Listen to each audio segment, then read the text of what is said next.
சென்னை கிழக்கு மாவட்ட குளத்தூர் கிழக்கு பகுதி 68A சட்டத்தில் நடத்தப்படுகிற மக்கள் முதல்வரின் மனித திருவிழாவிற்கு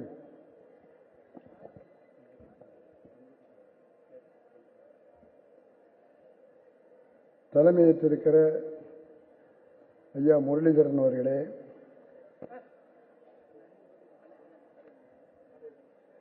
முன்னிலை வகிக்கின்ற இன்றைக்கு ஐயா ஸ்டாலினுடைய அமைச்சரவையில் முன்னிலையில் இருக்கிற மரியாதைக்குரிய PK சேகர்பாபு அவர்களே, இவர் மாதிரி உழைக்க முடியுமான்னு தெரியல. நாங்கள்லாம் உழைச்சோம், எல்லாம் பண்ணோம். ஆனால் இந்த அளவுக்கு உழைக்கிற அளவுக்கு பலமும் தைரியமும் மனப்பக்குவமும் இருக்குமான்னு என்னால் சொல்ல முடியல. இங்கே மேடையில் அநேகமாக எல்லாருடைய பேரையுமே சொல்லிட்டாருன்னு நினைக்கிறேன். கையில் அழைப்பு இல்லை, எல்லார் பேரையும் மனசில் பதிச்சுக்கிட்டு ஒவ்வொருவரையும் பேரை சொல்லி குறிப்பிட்டு வரவேற்ற முதல் மனிதர் நம்முடைய அமைச்சர் சேகர்பாபு அவர்கள். நான் இவரை பார்க்குற போதெல்லாம் இப்படி ஒரு படையை தயார் பண்ணியிருக்காரு அப்படின்னு நான் நினைப்பேன். இன்னைக்கு முதலமைச்சருடைய குளத்தூர் தொகுதியில் அநேகமாக எல்லா மக்களும் இங்கே தான் இருக்காங்கன்னு நினைக்கிறேன். அந்த அளவுக்கு படையை திரட்டி கழகத்துக்காக போராடி கொண்டிருக்கிற சேகர்பாபு அவர்களுக்கு ஒரு முறை கைதட்டி ஒரு குணமாற உடல் நலத்தோடு வாழ வேண்டும் என்று வாழ்த்துகிறேன். அவரை நான் பார்க்கும் போதெல்லாம் கேட்கறது, இப்படி உழைச்சிக்கிட்டே இருக்கீங்களே, பொண்டாட்டி பிள்ளைய போய் பார்க்கறது உண்டா, புள்ள குட்டியை பார்த்ததுண்டா? எதுவுமே இல்லை. கட்சி கட்சி கட்சி ஸ்டாலின், கலைஞர், திராவிட இயக்கத்துடைய தொண்டர்கள், இதைத்தான் அவர் பார்த்துக்கிட்டு இருக்கார். ஆகவே இப்படி பார்த்து கொண்டிருக்கிற அவர் கொஞ்சமாவது ஓய்வு எடுத்துக்கணுங்கிறது என்னுடைய அன்பான வேண்டுகோள். அதை நீங்களும் சொல்லுங்க. அவர் நீண்ட ஆயுள் வாழ்ந்து நமக்கு நெடுநாள் உழைக்க வேண்டும் என்று உங்கள் அத்தனை பேருடைய சார்பிலேயும் நான் அவரை மனமாற வேண்டி கேட்டுக்கொள்கிறேன். அவரை உளமாற நான் வாழ்த்துகிறேன். அடுத்து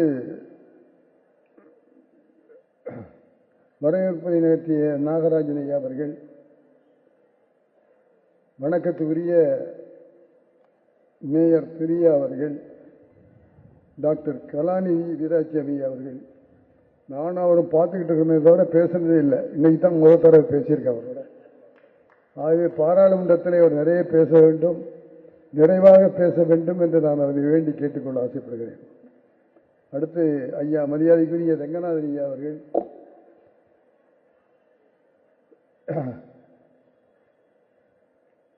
விடுதலை அவர்கள், சந்துரு அவர்கள், குமார் அவர்கள், தேவராஜன் அவர்கள், பன்னீர்செல்வம் அவர்கள், லோகேஷ் அவர்கள், மகேஷ் அவர்கள், தனசேகரன் அவர்கள், கண்ணன் அவர்கள், சித்திக் அவர்கள், சுரேஷ்குமார் அவர்கள், இவங்களை தவிர நான் பேர் சொன்னால் அநேகமாக அதில் இருக்கிற இவ்வளவு ஏதாவது பேரையும் என்னால் சேகர்பாபு மேலே சொல்ல முடியாது. ஆகவே ஒட்டுமொத்தமாக சேகர்பாபு அவர்கள் சேர்த்து வைத்திருக்கிற படை வீரர்களே, வீராங்கனைகளே, உங்கள் அனைவருக்கும் என்னுடைய நன்றி கலந்த வணக்கங்கள். இந்த வாய்ப்பை கொடுத்து என்னை அழைத்திருக்கிற சேகர்பாபு அவர்களுக்கும் அவருடைய படையினருக்கும் இங்கே திரளாக வந்திருக்கிற பெரியவர்களுக்கும் அதைவிட அதிகமாக வந்திருக்கிற பெண்களுக்கும் எங்களுடைய உளமார்ந்த நன்றியையும் வணக்கத்தையும் தெரிவித்துக் கொள்கிறோம். அடுத்து இங்கே சிறப்பு பேச்சாளராக வந்திருக்கிறவர் பர்வீன் சுல்தானா அவர்கள். எங்கள் கம்பன் கழகத்திலே வளர்த்த பிள்ளை. இன்றைக்கு அவர் தமிழகத்தினுடைய சிறந்த சொற்பொழிவாளர், முனைவர், பேராசிரியை. எந்த தலைப்பு கொடுத்தாலும் பேசக்கூடிய ஆற்றல் அவரிடத்தில் உண்டு. பட்டிமன்றம் அப்படின்னு ஒன்று நடந்துகிட்டு இருக்க, அந்த பட்டிமன்றத்தில் போய் வாதிடுவதில் சிறந்த வாதிடுகிற தன்மை கொண்ட பர்வீன் சுல்தானா. அவரை நான் எங்கே பார்த்தாலும் சொல்லுவேன், எந்த விஷயமா இருந்தாலும் சண்டை போட்டுகிட்டே இருப்பார். பட்டிமன்றத்தில் சண்டை போடுவதில் அவருக்கு ஒரு தனி ஆர்வம். ஆகவே அவருக்கு நான் பேர் வச்சிருக்கேன். அவர் எப்பவுமே சண்டை போடுறதுனால சண்டைக்கோழின்னு பேர் அவருக்கு நான் வச்சிருக்கிற பேர். ஆகவே சண்டைக்கோழியாக இருந்தாலும் நல்லவைகளுக்காக சண்டை போடுவதனாலே பர்வீன் சுல்தானை மனமாற வாழ்த்துகிறேன். நீங்களும் வாழ்த்துங்க. அவருடைய சேவையெல்லாம் நமக்கு தேவை. வாழ்க்கையில எல்லாம் வாழ்க்கையில் நிறைவேறிடுமா?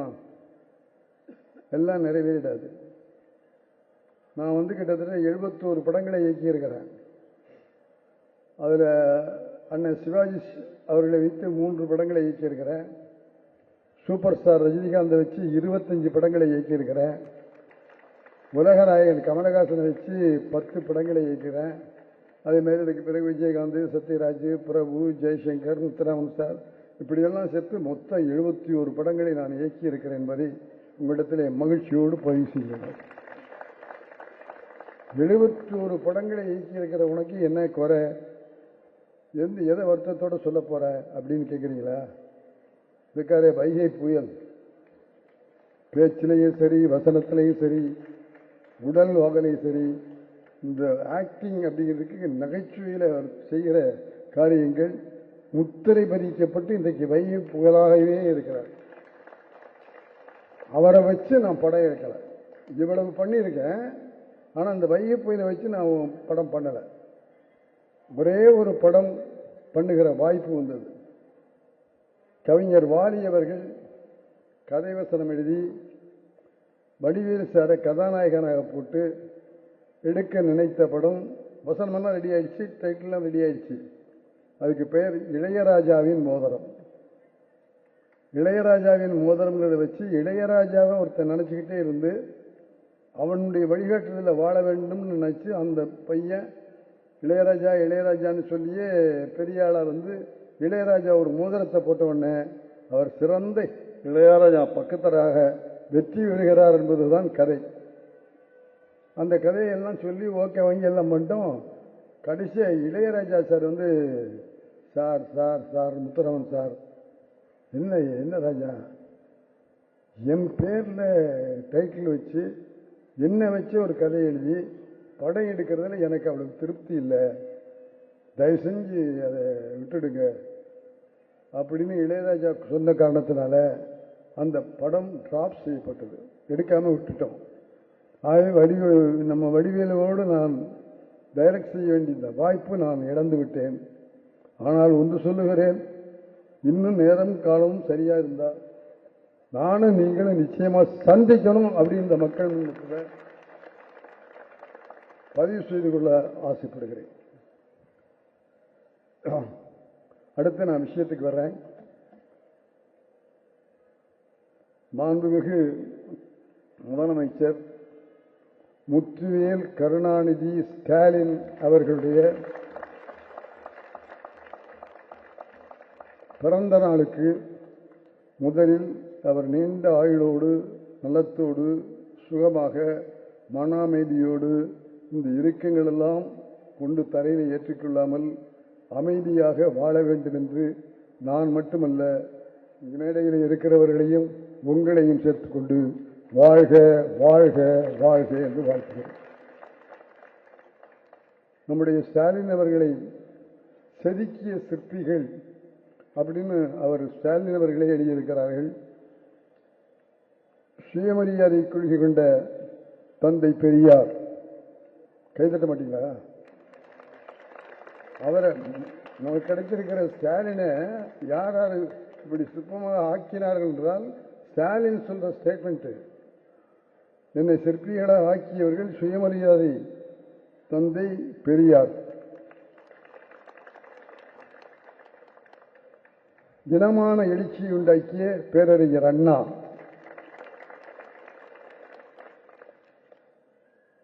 இயக்கத்தை சிறந்த முறையில் நடத்துகின்ற தமிழின தலைவர் கலைஞர். மொழி உரிமையில் தன்மான பெறத்தில் இருந்த பேராசிரியர் அவர்கள். இந்த 4 பேரும் தான் என்னை முறைப்படுத்தினார்கள், நெறிப்படுத்தினார்கள். அந்த 4 பேருக்கும் என்னுடைய நன்றி என்று நம்முடைய ஸ்டாலின் அவர்கள் சொல்லியிருக்கிறார்கள். அவர்கள் ஸ்டாலின் அவர்கள் சொன்னதை நான் ஆமோதிக்கிறேன். அந்த 4 பேரையும் இருகரம் கூப்பி நாம் வணங்குவோம். அவர்கள்தான் நமக்கெல்லாம் வழிகாட்டி. முத்துவேல் கருணாநிதி ஸ்டாலின் என்கிற நான் என்று குறிப்பிட்டார். முதலமைச்சராக பதவியேற்கிற போது கைதட்டல் இடிமுழக்கம் போல கேட்டார்.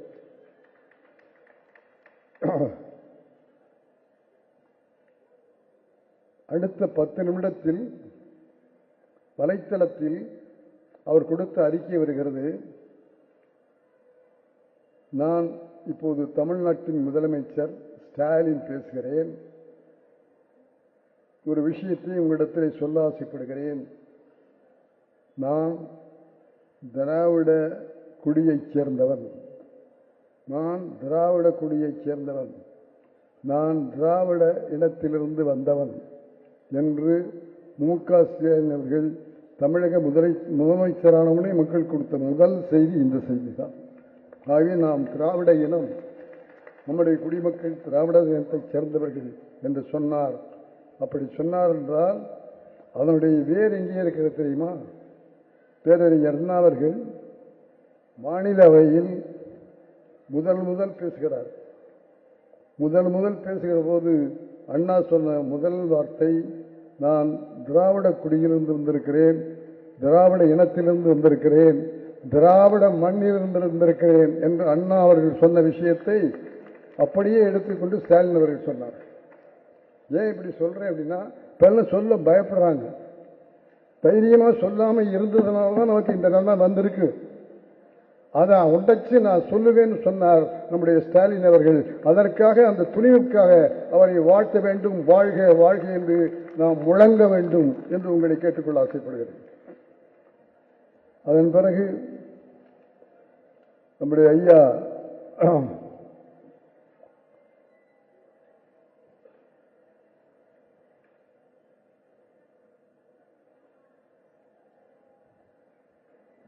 கோபாலபுரத்தில்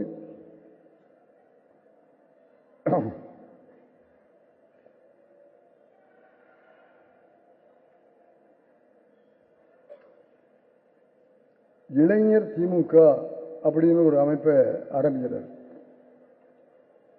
கோபாலபுரத்தில் எங்கே ஆரம்பிச்சார் தெரியுமா? அந்த பகுதியில் ஒரு மொழி திருத்தகம் முடிவெற்ற இடம். அந்த முடிவெற்ற இடத்துல தான் ஈவினிங்கில் போய் உட்காந்து ஸ்டாலினும் அந்த நண்பர்களும் பேசி அந்த இயக்கத்தை ஆரம்பித்தாங்க. இதை ஏன் சொல்றேன்னா, நம்முடைய பேப்பர்களே, அது விடுதலை ஆனாலும் சரி, திராவிட நாடானாலும் சரி, குடியரசு ஆனாலும், இதெல்லாம் வாங்கி போட்டு இடத்த வைக்கிறதுன்னு அது அப்போல்லாம் முடி திருத்தகத்தில் தான் வைப்பாங்க. அந்த பேப்பர்களை பார்த்து அங்கேயே அரசியல் பேசுவாங்க. அப்படி நமக்கு துணையாக இருந்து நம்முடைய கொள்கைகளை பரப்பிய பிரமுகர்கள், முக்கியமான பிரமுகர்கள் முடித்திருத்தவர்கள் என்பதை நன்றியோடு உங்களிடத்தில் சொல்லிக்கொள்ள ஆசைப்படுகிறேன். அப்படிப்பட்ட இடத்துல 60 ரூபாய்க்கு வாடகை கொடுத்துட்டு அங்கேயே இளைய திமுக வேண்டிய பணிகளை எல்லாம் செஞ்சு நம்முடைய ஸ்டாலின் அவர்கள் அரசியலை துவைக்கிறார்கள். அதுக்கு பிறகு அவர்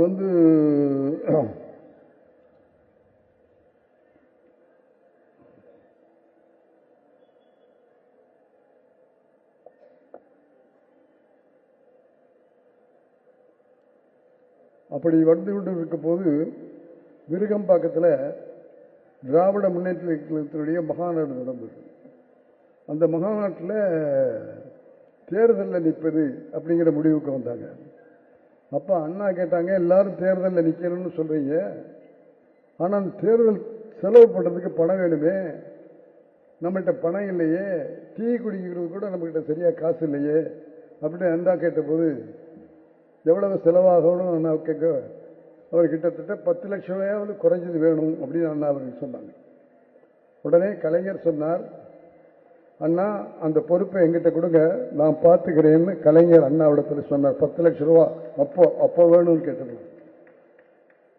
அதன் பிறகு கலைஞர் அவர்கள் எந்த கூட்டத்துக்கு போனாலும் அந்த கூட்டத்தில் தேர்தலுக்காக நிதி வேணும்னு பணம் வாங்குவார், கொடி ஏற்றணும் பணம் வாங்குவார், பேர் வைக்கணும் பணம் வாங்குவார். திருமண விழா நடத்தணும், பணம் வாங்குவார்.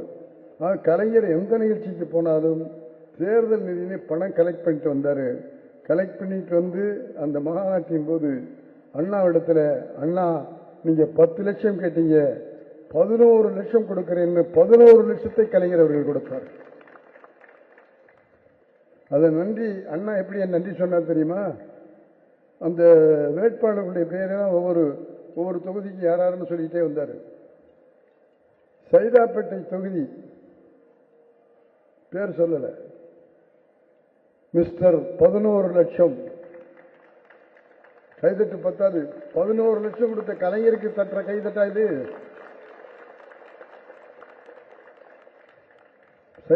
தொகுதியிலே மிஸ்டர் 11 லட்சம் நிற்பார் சொன்னது கைதட்ட, அந்த அளவுக்கு கைதட்ட இருந்தது. அது அந்த நிகழ்ச்சியை ஏன் இப்ப சொல்றேன் அப்படின்னா, இந்த மாதிரி ஒரு சூழ்நிலை ஸ்டாலினுக்கு வந்தது.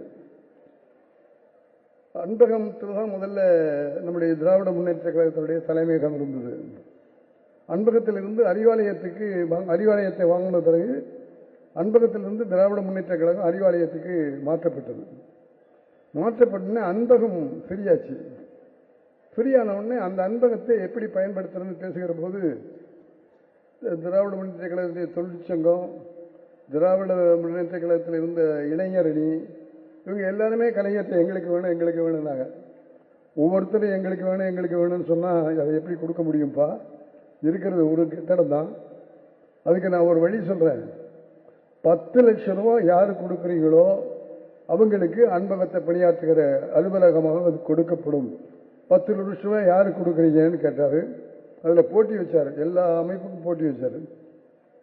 நம்முடைய ஸ்டாலின் அவர்கள் அந்த பொறுப்பை ஏற்றுக்கொண்டு கலைஞர் எப்படி செஞ்சாரோ, கூட்டத்துக்கு போனா பணம், கொடியேற்றினா பணம், கல்யாணம் பண்ணா பணம், பேர் வச்சா பணம், இப்படி பணம் வாங்கி 10 லட்சம் ரூபாயை கலெக்ட் பண்ணி 11 லட்சம் ரூபாயை அதை போட்டு, அண்ணா எப்படி 11 லட்சத்தை கலைஞர் கொடுத்தாரோ அதை போல கலைஞர் இடத்துல 11 லட்சம் ரூபாயை கொடுத்து அன்பகம் நிர்வாகம் இப்போது ஸ்டாலின் இருந்தது.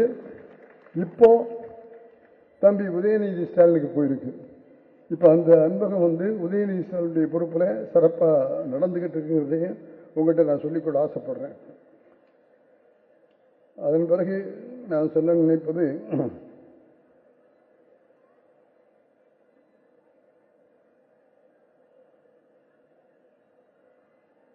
ஸ்டாலினுக்கு பெயர் வைக்கிறவங்க கலைஞர் அவர்கள் முடிவு பண்ணி வச்சிருந்தாங்க. மெரினாவில் ஒரு கூட்டம் ஸ்டாலினுக்காக நடத்தப்படுகிறது. பெரிய கூட்டத்தில் கலைஞர் அவர்கள் பேசிக் கொண்டிருக்கிற போது ஸ்டாலின் பிறந்த செய்தியை ஒரு பேப்பரில் கொடுக்குறாங்க. வாங்கி பேப்பரை பார்த்தவர் அந்த மேடையிலேயே அனௌன்ஸ் பண்ணார், நான் இப்போ ஸ்டாலினுடைய மீட்டிங்கில் பேசிக்கிட்டு இருக்கிறேன், எனக்கு மகன் பிறந்திருக்கிறான் என்ற செய்தி வந்திருக்கிறது. ஆகவே இந்த மேடையிலேயே என் மகனுக்கு பெயர் வைக்கிறேன். என்னுடைய மகனுக்கு பெயர் ஸ்டாலின் என்று பெயர் வைக்கிறேன். எல்லாரும் வீட்டில் பேர் வைப்பாங்க, சுற்றத்தோட பேர் வைப்பாங்க, நண்பர்களோட பேர் வைப்பாங்க. கலைஞர் 10,000 15,000 பேர் கூடியிருந்த மக்களுக்கு மத்தியிலே தன் மகன் ஸ்டாலினுக்கு பெயர் வைத்தார். அந்த பேர் தான் ஸ்டாலின். அவனுடைய விளைவுக்கு ஒரே ஒரு நிகழ்ச்சி, ஸ்டாலின் பேர் வச்சதுனால வந்த வம்பு, அவரை பள்ளிக்கூடத்தில் சேர்க்கிற காலம் வந்தது. குட்ஷீப்பர் கான்வென்ட்ல கொண்டு போய் நம்முடைய மாறன் சார், முரசொலி மாறன் அவர்கள் பையனை சேர்க்கறதுக்காக கொண்டு போறாங்க.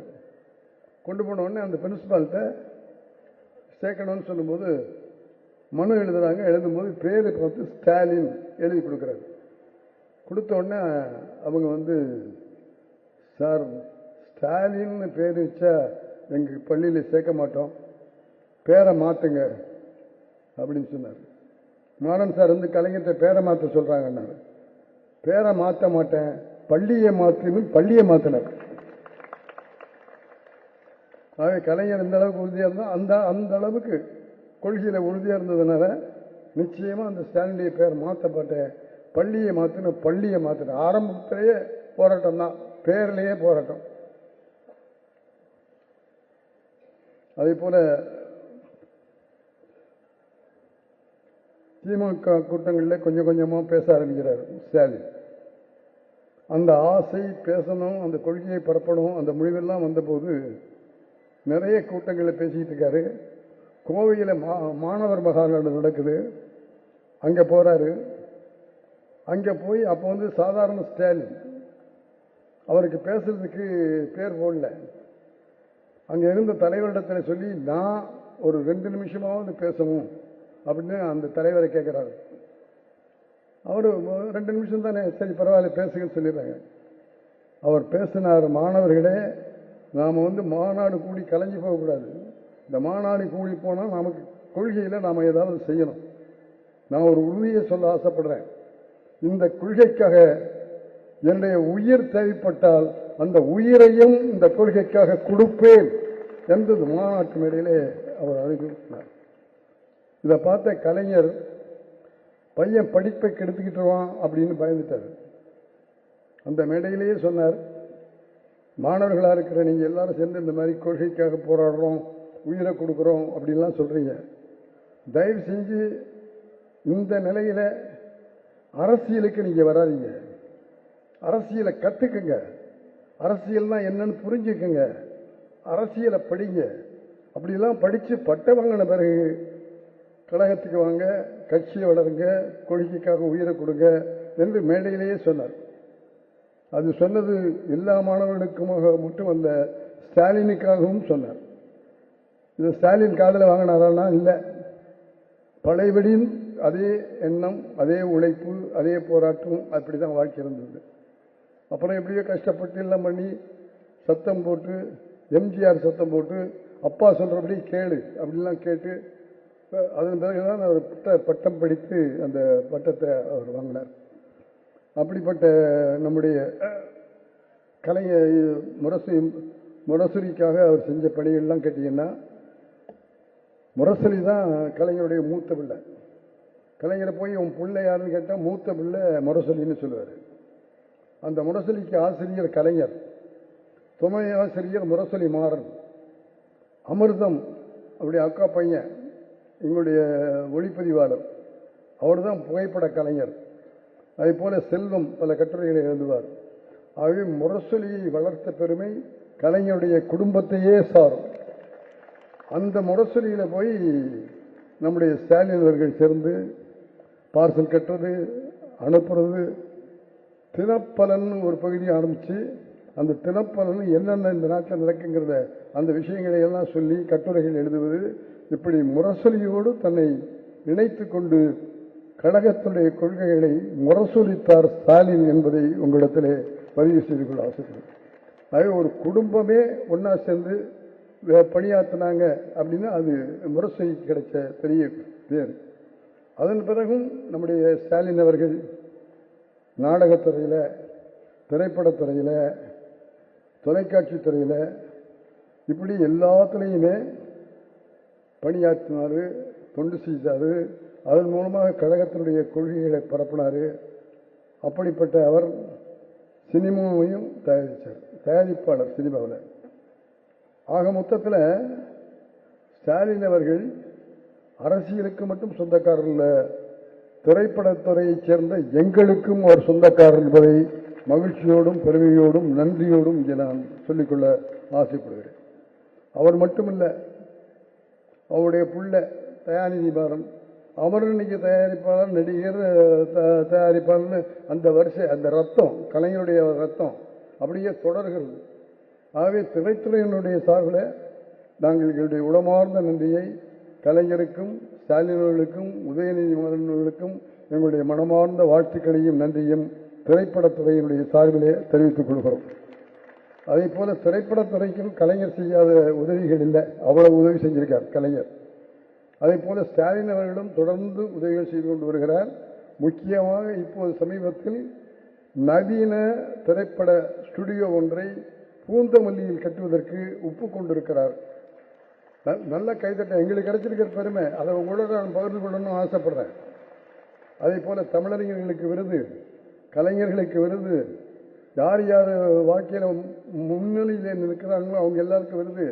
ஆகவே பல லட்சக்கணக்கான ரூபாயை விருது பெறுகிற கலைஞர்களுக்கும் விருதுகிற முக்கியத்துவ வாழ்நாள் சாதனையாளருக்கும் கொடுத்து கொண்டிருக்கிறார் என்பதை உங்களிடத்திலே நான் பகிர்ந்து கொள்ள ஆசைப்படுகிறேன். அதே போல நம்முடைய ஸ்டாலின் அவர்கள் உச்சகட்டமாக இருக்கிற போது பல ஊர்களிலையும் போய் நாடகங்கள் நடத்தினார். பல ஊர்களிலையும் நாடகம் நடத்தி அதன் மூலமாக பிரச்சாரம் செஞ்சார். அதில் மதுராந்தகத்தில் போய் வெற்றி நமதே அப்படிங்கிற ஒரு நாடகம் நடத்துறாரு. அன்னைக்கு தமிழகத்தில் ஒரு பெரிய புரட்சி. ஆட்சியை கலைச்சிட்டாங்க. ஆட்சியை கலைச்சிட்டு கலைஞரை கைது பண்ண போறாங்கிற பேச்சு. கலைஞர் வீட்டுக்கு போலீஸ் வருது. அவன் கலைஞர் இப்ப அரெஸ்ட் பண்ணி கூட்டி போறாங்கன்னு வீட்டிலேயே ஒவ்வொன்று அழுகிறாங்க, எல்லாம் பண்றாங்க. அப்ப கலைஞர் காவல்துறை அதிகாரியை பார்த்து என்னன்னு கேட்கிறாரு. உங்களை கைது பண்ண வரல, உங்க மகன் ஸ்டாலினை கைது பண்ணிட்டு போறதுக்காக வந்திருக்கிறோம் அப்படின்னு அந்த காவல் அதிகாரி சொன்னாங்க. அவர் சொன்னா, அவன் மதுராந்தகத்தில் நாடகம் போட போயிருக்கிறான், போட்டுட்டு நாளைக்கு காலையில் வருவான், நீங்க நாளைக்கு காலையில் வந்தா நானே உங்களுக்கு தகவல் சொல்றேன், நாளைக்கு காலையில் வாங்கன்னு சொல்லி அனுப்பிச்சாரு. மறுநாள் காலையில் ஸ்டாலின் வீட்டுக்கு வர்றாரு. வீட்டுக்கு வந்தோடனே கலைஞர் சொல்றாரு, இந்த மாதிரி எமர்ஜென்சியில் உன்னை கைது பண்ண சொல்லி உத்தரவு வந்திருக்கான், காவலர்கள் வந்தாங்க, நான் இப்போ வர சொல்லியிருக்கேன், இப்போ வந்துடுவாங்க, நீ போய் ரெடியாகு, நீ சிறைக்கு போக வேண்டி இருக்கும் என்று கலைஞர் தான் பெற்ற மகனிடத்தில் சொல்கிறார். ஸ்டாலின் ரெடியாகிறார். போலீஸ்காரர்கள் வருகிறார்கள். போலீஸ் அழைத்து, இதோ என் மகன் இருக்கிறான், அவனை நீங்கள் அழைத்துச் செல்லுங்கள் என்று தன் மகனை போலீஸ்காரர் கையில் கொடுத்து சிறைக்கு அனுப்பிய தன்மானமுள்ள தலைவர் கலைஞர் அவர்கள் அதனை பின்பற்றி சென்ற பிள்ளை ஸ்டாலின் அவர்கள் ஜெயிலுக்கு போறாரு. ஜெயிலில் போய் பார்த்தா மாங்குயில் குவிடும் பூஞ்சோலை மாட்ட நிற்கும் கரைச்சாலின்னு பாரதிதாசன் பாடி வச்சார். இல்ல, அது கொலைக்களமாக இருக்கிறது. அடி, உத, மிதி இவ்வளையும் நம்முடைய ஸ்டாலின் அவர்கள் வாங்கினார்கள். ஒரு நேரத்தில் அவர் இறந்து விடுவார் என்று சொல்லக்கூடிய ஒரு சூழ்நிலை வந்தபோது சிட்டிப்பாம்பு என்று இருக்கிற நம்முடைய தோழர் ஒருவர் நம்முடைய ஸ்டாலின் மேலே விழுந்து அவர் மேலே அந்த அடி விழுகாமல் காப்பாற்றினார். ஆகவே உயிரே போகக்கூடிய அளவுக்கு அடியும் உதையும் வாங்கிய ஸ்டாலின். இன்னைக்கு நீங்க ஸ்டாலினுடைய சட்டையை திறந்து பார்த்தா அடிபட்ட தடும்புகள் நெஞ்சுகளிலே இருக்கிறது. ஆகவே கட்சிக்காக, கொள்கைக்காக வெறும் பிரச்சாரம் மட்டுமல்ல, அடியும் உதையும் ரத்தமும் சிந்திய மனிதன் தான் ஸ்டாலின் என்பதை உங்களிடத்திலே பதிவு. இவ்வளவு பெருமைக்குரிய அந்த ஸ்டாலின் ஸ்டார் அவர்கள்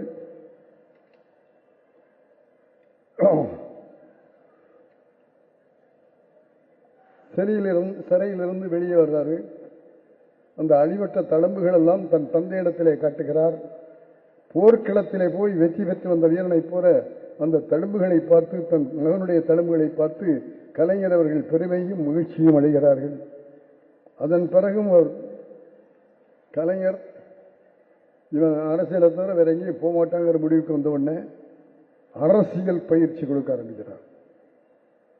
ஒவ்வொரு பயிற்சியாக கொடுத்து திராவிட முன்னேற்ற கழகத்தினுடைய உறுப்பினராக, செயலாளராக, மாவட்ட செயலாளராக, வட்ட செயலாளராக படிப்படியாக ஒவ்வொரு பொறுப்பிலையும் உட்கார வச்சு ஸ்டாலினை தயார் செய்கிறார்.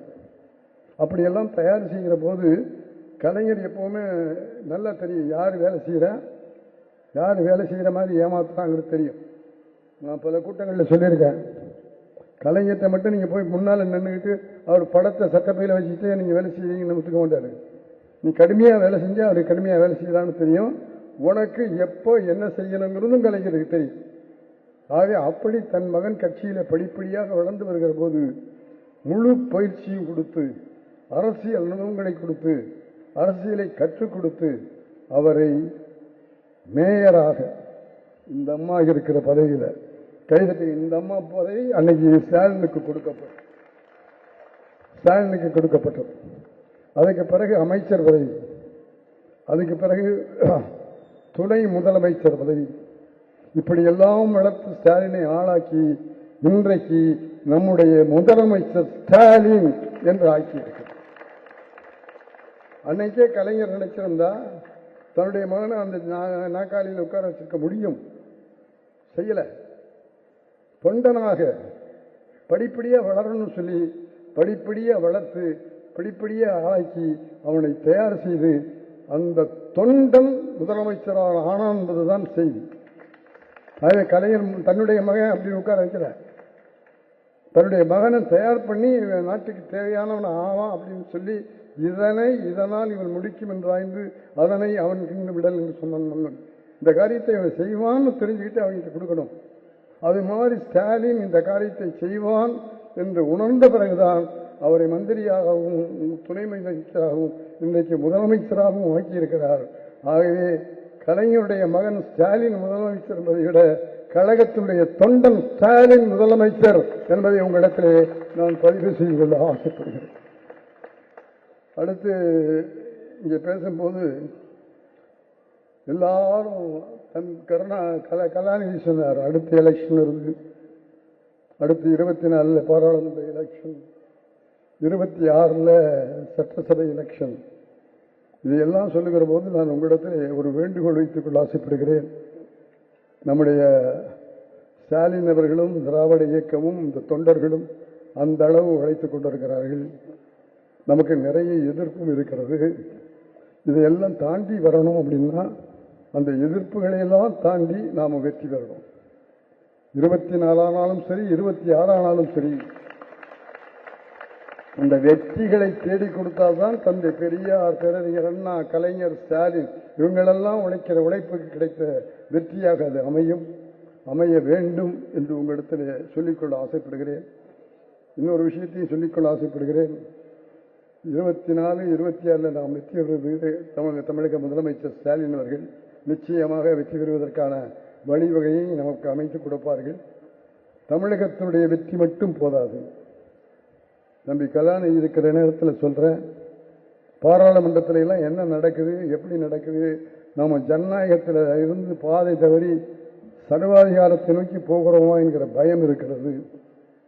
அதை போக்க வேண்டுமானால் INTIA என்கிற இந்தியா என்கிற அந்த அமைப்பு சிறந்த முறையிலே முன்னுக்கு வந்து நம்முடைய ஸ்டாலின் அவர்கள் அந்த அமைப்புக்கு ஒளிவிளக்காக இருந்து நல்வழி காட்டி நம்மை எதிர்த்து போய்கொண்டிருக்கிற அந்த போக்கை மாற்றி இந்தியாவுடைய ஜனநாயகத்தை, இந்தியாவுடைய தத்துவங்களை, இந்தியருடைய கொள்கைகளை, சமநிலையை உருவாக்குகிற தன்மையை பெரியாரும் அண்ணாவும் கலைஞரும் கண்ட கனவை நாம் நிறைவேற்ற வேண்டுமானால் நாம் சரியான முடிவெடுக்க வேண்டும், சரியாக பாதுகாக்க வேண்டும்.